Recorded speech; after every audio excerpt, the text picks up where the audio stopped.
بسم الله الرحمن الرحيم.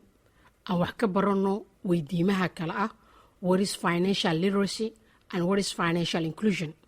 أن كور مرنا قيبت كواد what is financial literacy.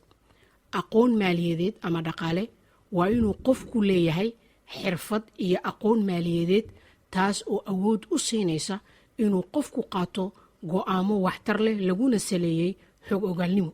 هذا aqoonta maaliyadeed ee la rabo inuu qofku lahaado waxaa ka mid ah inuu qofku samayn karo qorsheynta dakhligiisa, canshuur bixinta kala duwan, maalgashiga, ka warqabka awoodda deyn qaadashada iyo sida uu u horumarin karo awooddaas.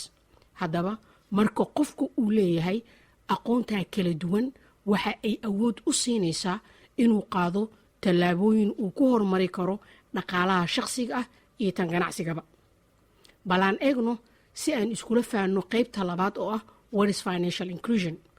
ku daridda ama ka mid noqoshaha dhaqaalaha waa jiritaan sinaan qof walba uu u leeyahay helidda adeegyada maaliyadda oo rasmi ah, formal financial products and services, taas oo awood inoo siinaysa in aan helno adeegyo kala duwan kuna helno qiimo macquul ah si aan ugu daboolno baahiyaheena kala duwan, ha ahaato mid shakhsi ah ama mid ganacsi.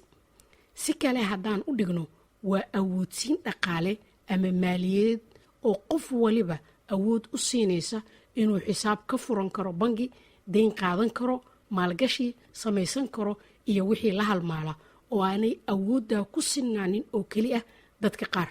mahadsanidin waa inoo mar kale haddii rabbi idmo.